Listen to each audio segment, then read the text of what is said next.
तो चलिए शुरू करते हैं हमारी आज का कहानी। रात का समय था, मैं अपने बिस्तर पर सो रही थी। मैं बहुत जवान और खूबसूरत थी और मुझे अपने अलग कमरे में सोने का बहुत शौक था।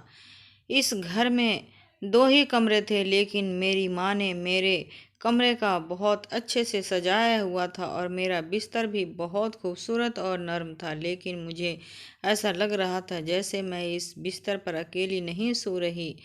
मैं तो अपने माँ को भी अपने बिस्तर पर सोने नहीं देती थी और आज ऐसा लगा कि जैसे एक साथ ही मेरे बिस्तर पर 4-5 लोग बैठे हैं। शायद मैं कोई सपना देख रही थी या नींद में, मुझे ऐसा लग रहा था। लेकिन जब आँख खुली तो यह देखकर मैं हैरान रह गई कि मेरे बिस्तर पर वाकई 3-4 लोग बैठे हुए थे और वह चारों के चारों कोई और नहीं बल्कि मर्द थे। जैसे ही मैंने चिल्लाने की कोशिश की तो उन्होंने मुझे चुप रहने का इशारा किया। मैंने कहा, कौन हो तुम लोग, यहाँ क्या कर रहे हो? तो वो मुझे देखकर हंसने लगे और फिर मुझे डर लगने लगा और मैं अपनी माँ को आवाज़ लगाने लगी, पर मेरी माँ ने मेरी आवाज़ नहीं सुनी। थोड़ी देर बाद मेरी माँ ने भी दरवाजे में आकर खड़ी हो गई और ऐसे खड़ी हुई जैसे यह तमाशा देख रही। फिर उन लोगों ने मुझे बताया कि मैं हैरान रह गई। उन्होंने कहा कि हम लोग तो रोज ही तेरा मेरा नाम गीता है। मैं बहुत ज़्यादा सुंदर और जवान थी। मेरे बाबा इस दुनिया में नहीं थे, उनका निधन हो चुका था। मुझे उनकी बहुत याद आती थी, लेकिन मेरी माँ हमेशा ही मेरा बहुत ख्याल रखती थी। मेरे बहुत नखरे थे और क्यों न होते, आखिर मैं इतनी सुंदर और गोरी थी। हमारे पूरे खानदान में मेरे जैसा कोई भी गोरा नहीं था। मेरे बाबा भी संवाले थे और मेरी माँ भी सांवली थी। लेकिन जब मेरा दूध जैसा सफ़ेद रंग सब ने देखा तो सब लोग हैरान होकर रह गए। उन्होंने कहा कि इस परिवार में ये इतनी खूबसूरत लड़की कैसे पैदा हो गई।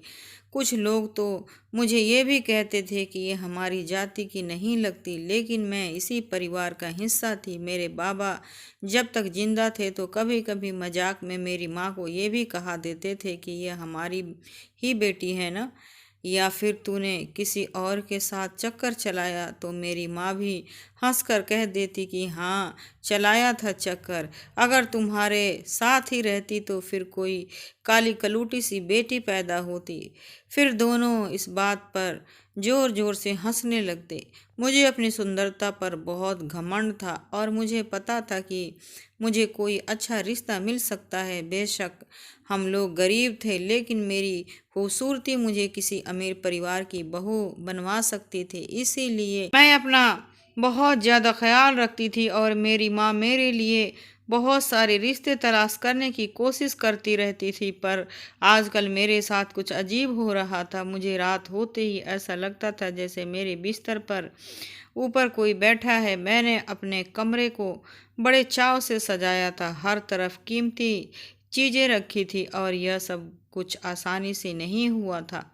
मैंने बहुत ज़्यादा मेहनत और पैसे जमा करने के बाद अपनी पसंद की सारी चीज़ें इस कमरे में रखी थी। मेरा बेड भी बहुत बड़ा था, जिस पर मैं रेशमी चादर बिछा देती थी और तकिए भी बहुत नर्म थे। मैं अपनी माँ को भी अपने कमरे में सोने नहीं देती थी, पर एक रात मुझे ऐसा लगा जैसे मेरे बिस्तर के ऊपर 4-5 मर्द बैठे हैं और ये देखकर तो मैं हैरान रह गई। ऐसा कैसे हो सकता था? मेरी आंखें बंद थी, लेकिन मुझे महसूस हो रहा था। और फिर मुझे ऐसा भी लगा कि जैसे उस समय में से एक आदमी ने मेरी बाजू पर हाथ रखा है। लेकिन जैसे ही मैं एक झटका लेकर उठी तो सामने कोई भी नहीं था। सुबह मैंने यह बात अपनी माँ को बताई तो मेरी माँ बहुत घबरा गई, पर कहने लगी कि तूने कोई सपना देखा होगा। मैंने कहा, माँ, सपना कैसा?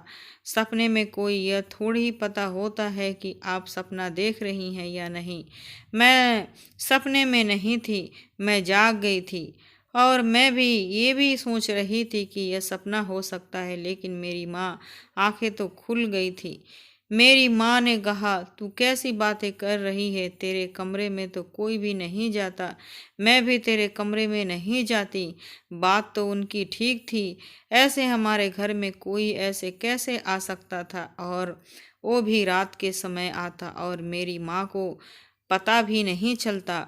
आजकल गर्मी थी तो मेरी माँ बाहर आंगन में ही सोया करती थी और इस घर में कोई था नहीं, इसीलिए मैंने भी उनकी बात पर यकीन कर लिया कि हार शायद मुझे ही भ्रम हो गया होगा। पर चलो, मैंने इस बारे में इतना नहीं सोचा। पर मेरी माँ मेरा बहुत ख्याल रखती थी। सुबह नाश्ते में वह मेरे लिए भीगे हुए बादाम, अखरोट, अंजीर, हल्दी वाला दूध, घर में पाली हुई मुर्गियों के अंडे, असली घी का पराठा और मुझे इस तरह की चीज़ें खिलाया करती। और मेरा कोई ऐसा हिसाब था कि मैं जितना भी खाती मुझ पर वजन नहीं लगता। मेरी त्वचा हमेशा ही चमकती रहती। मुझे देखकर हैरान होते और कहते थे कि हाँ, इतना अच्छा खाती है तभी तो खूबसूरत है। मेरी माँ घर बैठकर लोगों के कपड़े सीती थी और जो भी पैसे बनते थे वह मुझ पर ही लगाती थी। घर हमारा अपना था और खाने पीने का खर्च इतना ज़्यादा नहीं था। मेरे एक मामा भी थे जो बाहर के मुल्क में होते थे और वह हर सिर्फ मेरे लिए हर महीने कुछ पैसे भेज देते थे और मैं उनसे अपनी पसंद के कपड़े और चीज़ें बनवाया करती थी। और मुझे अपनी ज़िंदगी से सबसे बड़ा प्यार था। पर अब मेरी उम्र शादी की हो गई थी और मेरी माँ ने कहा था कि तू बहुत खूबसूरत है, इतनी प्यारी है कि तुमसे कोई गलती भी हो जाए तो तुझे कोई कुछ नहीं कह सकता। लेकिन शादी करके दूसरे घर जाके वह खूबसूरत लड़कियों को भी घर की नौकरानी बना देते हैं। पर मैं अपनी माँ से कहती कि आप मुझे ऐसे वैसे परिवार मत ब्याहना जहाँ पर इस तरह के लोग होंगे। मुझे अच्छे अमीर परिवार में ही शादी करना। दिन भर भी वह मेरे लिए मेरी पसंद की ही खाना बनाती और रोज़ रात को मुझे एक गिलास गर्म दूध पिलाती थी जिसमें थोड़ा सा असली घी भी डाल देती और इस दूध को पीते ही मुझे बहुत नींद आ जाती। मैं तुरंत सो जाती थी। ऐसा नहीं था कि हमेशा से यह रूटीन चल रही थी, पिछले कुछ महीनों से ही ऐसा हो रहा था। उससे पहले मैं बहुत बीमार हो गई थी तो डॉक्टर ने कहा था कि इसकी खुराक का बहुत ख्याल रखना, इसीलिए इसके बाद से यह सब कुछ हो रहा था। एक दिन मैंने देखा कि मेरे माँ के पास बहुत सारे पैसे थे। मैंने कहा कि आपके पास इतने सारे पैसे कहाँ से आ गए हैं? तो कहने लगी कि बहुत बड़ा ऑर्डर आया है, शादी के कपड़े हैं। मैंने कहा कि शादी के कपड़े तो फिर मुझे भी दिखाएं, मैं भी देखूं, क्योंकि शादी के कपड़े वो तो बहुत सुंदर होते हैं और दुल्हन का जोड़ा भी आया होगा। मुझे ऐसा चीज़ों को देखने का बहुत उत्सुकता रहती थी। लेकिन मेरी माँ ने थोड़ा सा घबरा गई और कहने लगी कि नहीं, कपड़े अभी आए नहीं हैं, अभी तो उन्होंने पैसे भेजे हैं, कपड़े तो 2-4 दिन बाद आ जाएंगे। यह भला कैसी बात थी कि उन्होंने पैसे भेज दिए और कपड़े नहीं भेजे? इतना कौन अच्छा था? यहाँ पर जो एडवांस में पैसे दे रहा था, इसका मतलब था कि मेरी माँ झूठ बोल रही थी। लेकिन फिर ज़्यादा पैसे कहाँ से आए थे? और आजकल तो उनके पास ज़्यादा ही पैसे रहते थे। वह मुझसे झूठ क्यों बोल रही थी? पर मुझे पता है कि अब मैं कुछ भी बोलूँगी तो झूठ ही बोलूँगी, इसीलिए मैंने ज़्यादा बात नहीं की। मेरी माँ मेरा ख्याल तो बहुत रखती थी। रात को फिर आ गई थी दूध का गिलास लेकर। मैंने कहा कि आज मेरा मन नहीं कर रहा है दूध पीने का। तो कहने लगी, आज तो पीना ही पड़ेगा। सुबह तो कह रही थी कि मेरी टांगों में दर्द है, मेरे पैरों में दर्द है। मैंने कहा कि हाँ, मेरी कमर में भी दर्द था। तो उन्होंने कहा कि तू दूध पी ले, सब ठीक हो जाएगा। मैंने दूध पी लिया और 15 मिनट में ही मुझे ऐसी बेहोशी वाली नींद आई कि मेरी आंख कब लग गई पता ही न चला। और सुबह हुई तो फिर से मेरे शरीर में दर्द था। मैं लंगड़ा लंगड़ा कर चल रही थी। मेरी माँ परेशान हो गई। उसने कहा कि लगता है तुझे लोग देखते हैं ना, इसीलिए तुझे नज़र लग जाती है। मैंने कहा कि आप भी नज़र पर विश्वास रखती हो? तो मेरी माँ ने कहा, हाँ, हम लोग भी नज़र पर विश्वास रखते हैं, क्योंकि कुछ लोगों की नज़र बहुत बुरी होती है और वह आपको इस तरह से देखते हैं कि नज़र लग जाती है, वरना तू खुद सोच कि तू किस चीज़ की कमी है। मैंने कहा कि हाँ, बात तो कुछ ऐसे ही है। मुझे कभी कभी ऐसा लगता था कि रोज रात को मेरे कमरे में कोई न कोई आता था। वह कोई औरत नहीं बल्कि मर्द होते थे। मैं माँ से पूछती थी कि मेरे कमरे में रात को कोई आया था, तो वह कहती कि नहीं, कोई नहीं आया। लेकिन मुझे भी लगता था कि पता चल जाता था कि मेरे बिस्तर पर बैठा है, पर मैं उठ नहीं पाती थी। मुझे वह तो महसूस होते थे, पर मेरे अंदर उठने की हिम्मत नहीं होती थी। मेरी आंखें नहीं खुलती थी, जैसे मैं बहुत ज़्यादा नींद में हूँ। लेकिन ऐसा कैसे हो जाता? अगर कोई इंसान सो रहा होता जब और कोई दूसरा उसे आकर कहे कि उठो उठो, जलजला आ गया, भागो भागो, कोई आपत्ति आ गई, तो मुसीबत आ गई, तो वह नींद से उठकर भाग जाता है। लेकिन मुझे कैसी नींद आती थी कि मुझे पता चल जाता था कि कुछ हो रहा है और मुझे उठ जाना चाहिए, लेकिन मैं फिर भी उठ नहीं पाती थी। ऐसी बेहोशी वाली नींद मुझे कहाँ से आ रही थी? और ये 2-3 महीनों से ही हो रहा था। इन 2-3 महीनों में मैं वैसे बहुत कुछ बदल गया था। मुझे अजीब सी नींद आती थी। मेरी तबीयत खराब रहने लगी थी। मेरी माँ के पास पैसे भी बहुत ज़्यादा होते थे और घर की चीज़ें भी आ रही थी, और मुझे भी रातों को इस तरह से महसूस होता था। अगर अपनी माँ के बारे में सोचो तो वह तो किसी चीज़ में कमी नहीं रखती थी। मैं मुझसे बहुत प्यार करती थी, मेरा बहुत ख्याल भी रखती थी। मुझे नहीं याद कि आखिरी दफ़ा उन्होंने मुझे कब डांटा था या बचपन में कभी मुझ पर हाथ उठाया हो। वह तो पूरे मोहल्ले के लिए एक मिसाल थी। लोग कहते थे कि लक्ष्मी जैसी माँ कोई हो ही नहीं सकती। एक दिन मैं अपनी एक कजिन के घर चली गई। वह मेरे चाचा की बेटी थी। मैं जाकर उसके पास बैठ गई और बातों बातों में उसने बताया कि आजकल मेरी तबीयत खराब है। तुम्हारी तबीयत खराब है तो वह एक नॉर्मल बात है। तुम यह शुक्र करोगी तुम्हारी किस्मत नहीं खराब, वरना तुम्हारी माँ तुम्हारी सारी जिंदगी बर्बाद कर सकती थी। वह जिस तरह से तुम्हें देखे हुए है ना, इस तरह से अपनी असली माँ को नहीं रखती। हाँ, ये बात सच थी कि लक्ष्मी मेरी असली माँ नहीं थी। मेरी असली माँ इस दुनिया से जा चुकी थी। वह मुझे जन्म देते ही मर गई, और जब तक मैं 2 साल की हुई तो मेरे बाबा भी चले गए।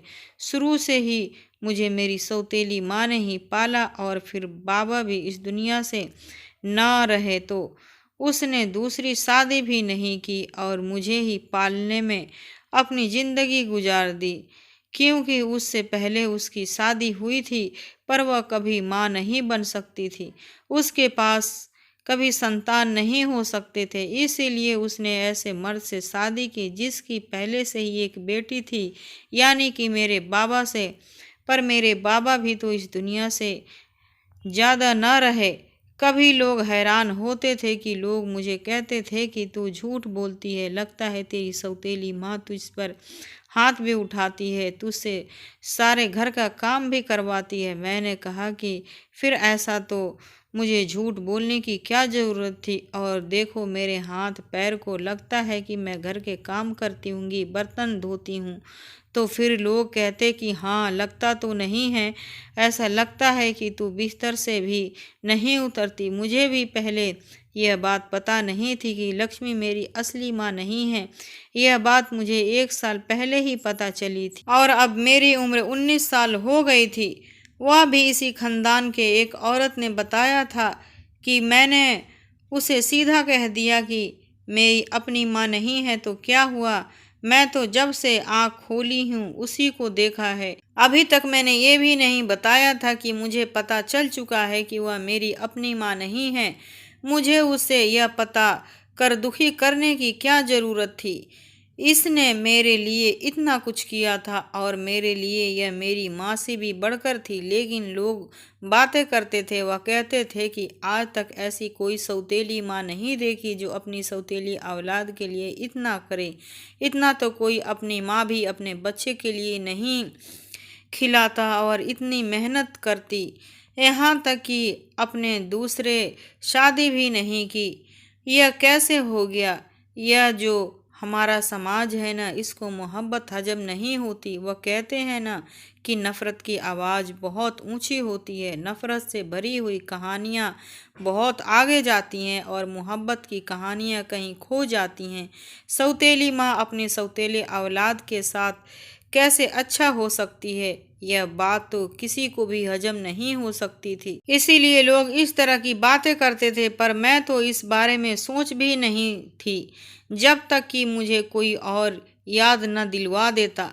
पर अपनी कज़न को जब मैंने यह सब कुछ बता दिया तो उसने कहा कि फिर तो यह सब कुछ तेरी साथ तेरी माँ ही करवा रही है। मैंने कहा कि तुम क्या कहना चाहती हो? मेरी माँ मेरे साथ क्या करवा सकती हैं?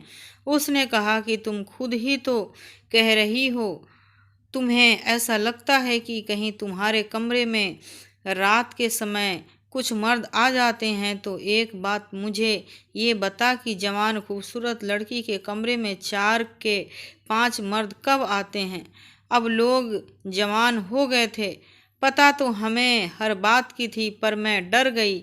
मैंने कहा कि नहीं, ऐसा नहीं हो सकता। उसने कहा कि फिर तेरी कमर में दर्द क्यों रहता है? क्यों बीमार रहती है? मेरी शक्ल देख, तेरी शक्ल भी ऐसी लग रही है जैसे तेरी शादी हो चुकी है। ऐसा कौन सा जो मुझसे जलता नहीं था? लेकिन उस दिन मैंने अपनी बहन की बातों पर विश्वास कर लिया और यह नहीं सोचा कि वह मुझसे जलती है, इसलिए मेरे दिमाग में गलत बात डाल रही है। उसकी बात सुनकर तो मैं घर आ गई थी और सोचने लगी। अब मेरे दिमाग में सारी कड़ियाँ आपस में मिलने लगी थी। 2-4 महीने से मेरे साथ यह मसला बना था और 2-3 महीने से ही मेरी माँ के हाथों में इतने पैसे थे कि ख़त्म नहीं हो रहे थे। वो मेरा ख्याल भी बहुत रखती थी। कहीं वह मेरा ख्याल इसीलिए तो नहीं रखती थी कि जैसे बकरे को ज़्यादा खिलाया जाता है, क्योंकि फिर उसको कुर्बानी देना होता है। मेरी माँ किचन में खड़ी मेरे लिए दूध बना रही थी और मैं उसको देख रही थी। वह कहने लगी कि क्या बात है गीता, क्या देख रही हो? मैंने कहा कि यह देख रही हूँ कि आप कितने चाह और प्यार से मेरे लिए रोज़ यह दूध बनाती हैं। क्या मिलाती हो इसमें? उसने कहा कि क्या मिलाती हूँ? असली घी होता है, कुछ बादाम होते हैं, थोड़ी सी शक्कर होती है और दूध होता है और मेरा ढेर सारा प्यार होता है। मैंने कहा कि कौन सा प्यार होता है? वह प्यार जो सौतेली माँ बच्चों से करती है। लेकिन सौतेली माँ तो बच्चे से कभी प्यार ही नहीं करती। मेरी माँ के हाथ रुक गए और वह मुझे देखने लगी। उसने कहा कि आज तू यह कैसी बातें कर रही है? कौन है तेरी सौतेली माँ? मैंने कहा कि मुझे पता है कि आप मेरी माँ नहीं, मेरी सौतेली माँ हैं। तो वह यह सुनकर हैरान रह गई। मैंने कहा कि हाँ, मुझे 1 साल से इस बारे में पता है। मुझे रिश्तेदारों ने बता दिया था, पर मैंने आपसे कभी ये नहीं बात की। उसकी आंखों में आंसू आ गए। उसने कहा कि हाँ, मैं तेरी सौतेली माँ हूँ। तेरी माँ ने तो तुझे कभी देखा ही नहीं, न उसे तुझे अपनी गोद में उठाने का वक्त मिला। वह बेचारी इस दुनिया से चली गई, लेकिन मैंने तुझे पाला पोसा, अपना दूध ना पिला सकी, पर सारी रात तेरे लिए जगती थी। तुझे यह बात जिसने भी बताई है ना गीता, यह बात हमेशा याद रखना कि वह कभी भी तेरे लिए अच्छा नहीं सोचती होगी, वरना वह मुझे यह बात न बताती। मैंने कहा कि हाँ, मुझे भगवान की कसम है कि जब मुझे यह बात पता चली थी तो मुझे कोई फ़र्क नहीं पड़ा था। मैंने उसको भी यही कहा था कि अगर मेरी माँ सौतेली है तो क्या हुआ, मेरे लिए तो वह मेरा सब कुछ है। लेकिन आज कुछ मुझे ऐसा लग रहा है कि मैं अपनी माँ होती है और पराई माँ पराई होती है। तो मेरी माँ ने कहा कि क्यों, आज ऐसा क्या हो गया है कि तुझे ऐसा लग रहा है? क्या गलती कर दी है मैंने? तू मेरा दिल जला रही है। तुझे एक बात बताती हूँ, अपनी माँ बहुत प्रेम करती है ना बच्चों से, क्योंकि उसने उस बच्चे को खुद जाना होता है, उसके लिए तकलीफ उठाई होती है, तो उसका प्रेम करना तो बनता है ना। वह प्रेम नहीं करेगी तो कौन करेगा? उसका अपना बच्चा होता है। लेकिन अगर सौतेली माँ अपनी माँ से भी बढ़कर प्यार करे तो फिर यह बहुत बड़ी बात होती है, क्योंकि उसने आपके लिए कोई तकलीफ नहीं उठाई होती है, आपको जाना नहीं होता है, फिर भी वह आपसे प्यार करती है तो उसके नंबर ज़्यादा बनते हैं। गीता, मैंने तेरे लिए अपनी जवानी खराब की है, तुझे ये बात नहीं करनी चाहिए। यह पीले दूध और का गिलास इतना कहकर वहाँ से चली गई।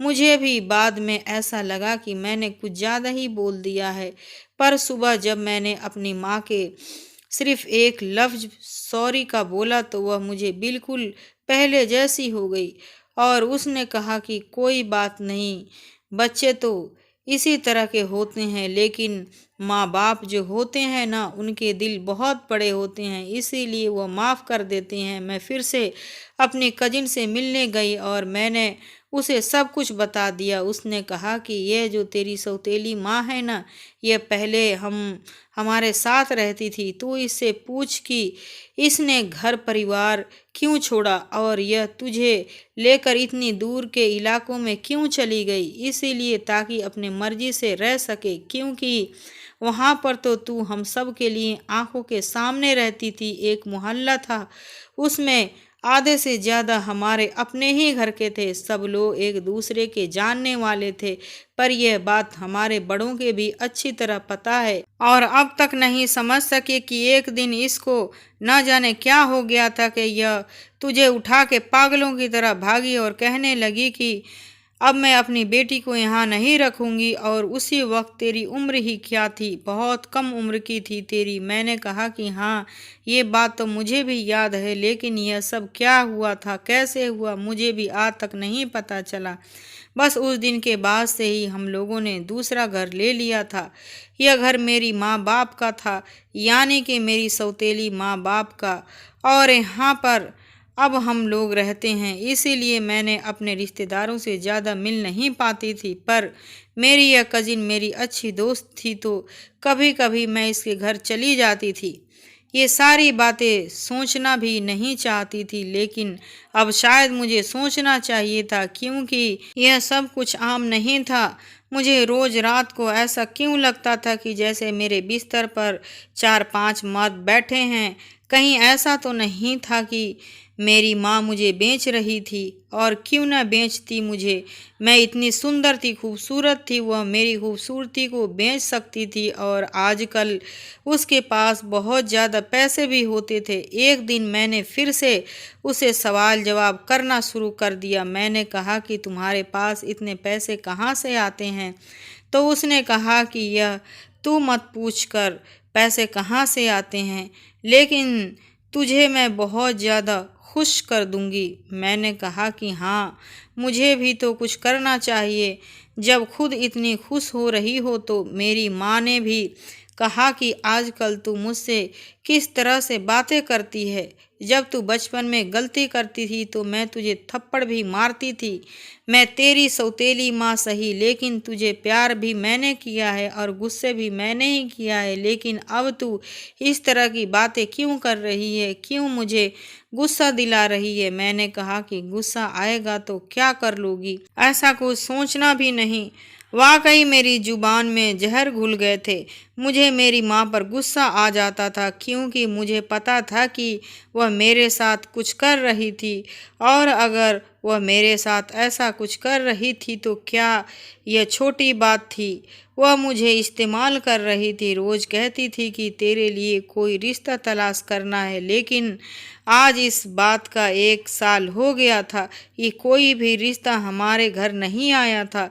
इसका मतलब था कि रिश्ते के बारे में भी झूठ बोलती थी ताकि बस मुझे इस तरह लगाए रखें कि हाँ रिश्ता है, लेकिन कोई रिश्ता नहीं था।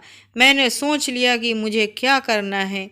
ये जो मेरी माँ मुझे रोज़ एक गिलास दूध पिलाती थी ना, इस दूध के अंदर ही वह कोई ऐसी चीज़ मिला दिया करती हैं, क्योंकि जैसे ही मैं दूध पीती थी मुझे बहुत सुकून की नींद आ जाती थी और ऐसी नींद आती थी कि जैसे मैं बेहोश हो गई हूँ, मुझसे उठा भी नहीं जाता था। मैंने सोच लिया कि आज के दूध नहीं पीऊँगी, लेकिन उसको ये भी बात नहीं बताऊँगी। नाटक करूँगी कि दूध पी लिया है, लेकिन असल में दूध नहीं पीऊँगी।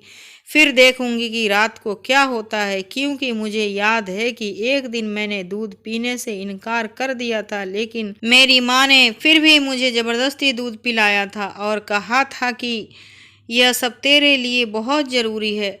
असल में मेरे लिए ज़रूरी नहीं था, उनके अपने लिए ज़रूरी था।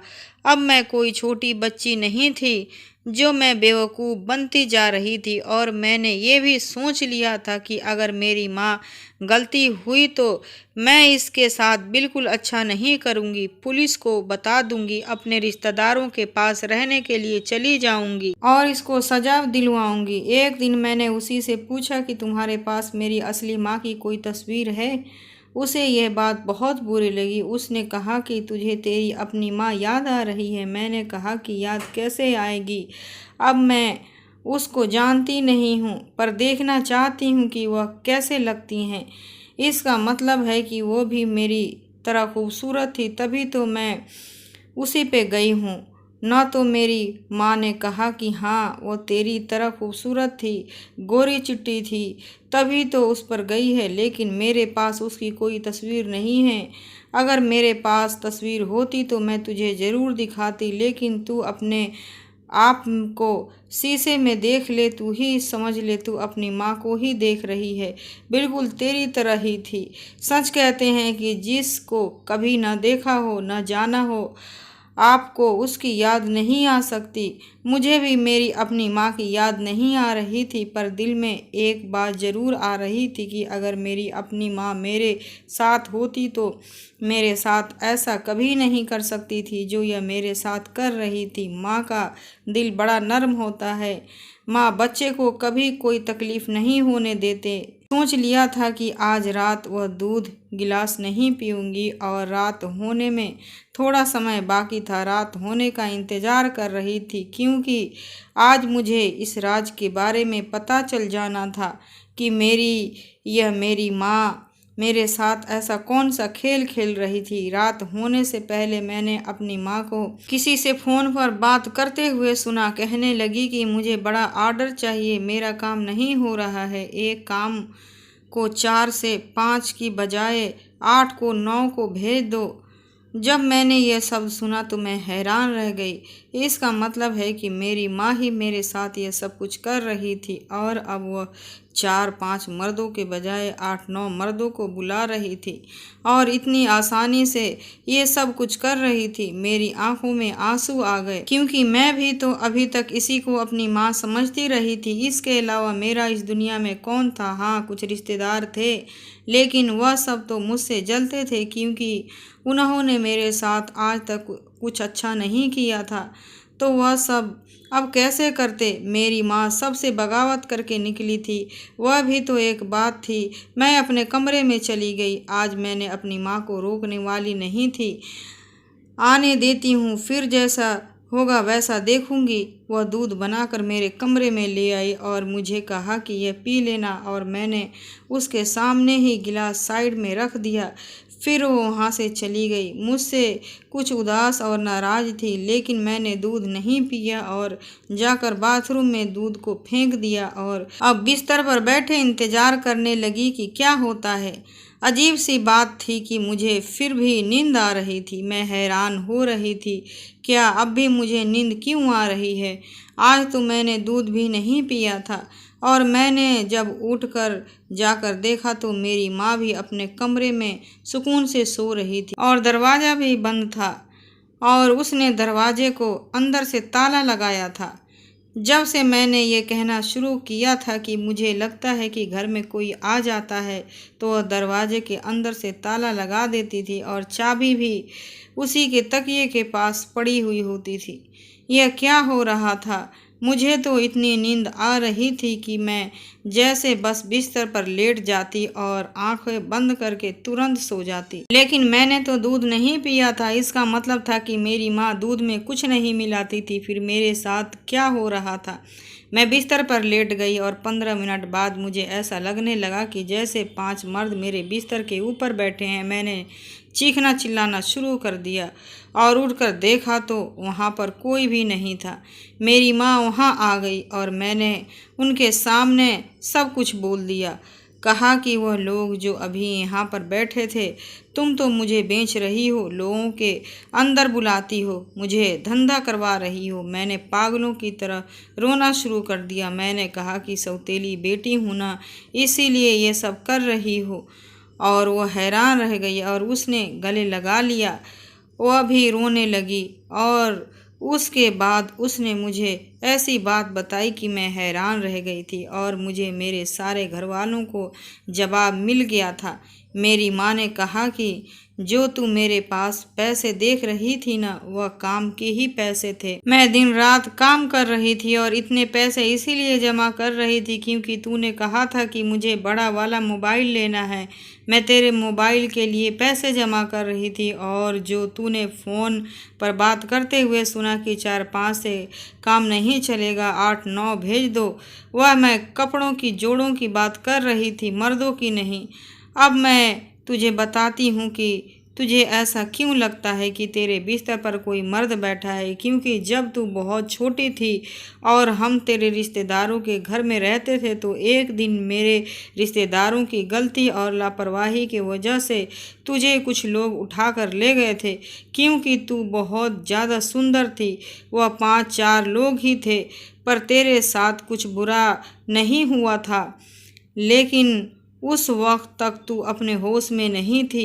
डॉक्टर ने कहा था कि आपकी बेटी ठीक है, वक्त के साथ ही सब कुछ भूल जाएगी, इसको पता भी नहीं चलेगा। यह सब कुछ तेरे खानदान वालों की वजह से हुआ था, इसीलिए मैं तुझे वहाँ से लेकर यहाँ आ गई थी।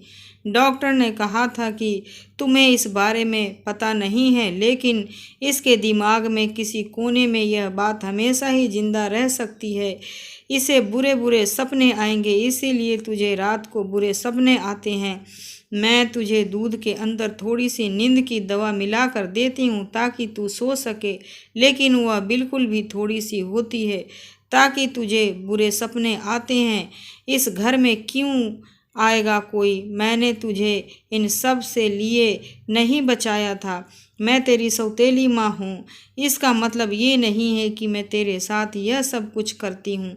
तू तो मेरे लिए मेरी जान है। मेरी माँ मुझे उस डॉक्टर के पास मिलवाया और ये भी बताया कि तेरे लिए रिश्ता तो तलाश कर रही थी, लेकिन अच्छे लोग नहीं मिल रहे थे। मैं चाहती हूँ कि जिस तरह मैं तुझे संभाल कर रखती हूँ, उसी तरह तेरा पति भी तेरा बहुत ख्याल रखे। और जिसने तुझे मेरे खिलाफ भड़काया है, उसी के जानने वाले ने तो तेरे साथ यह सब कुछ करवाया था। मैं तो अपने मुंह पर हाथ रख कर रह गई। मैंने उनके बारे में कितना बुरा सोचा था, लेकिन उसने मेरे साथ कितना अच्छा किया था।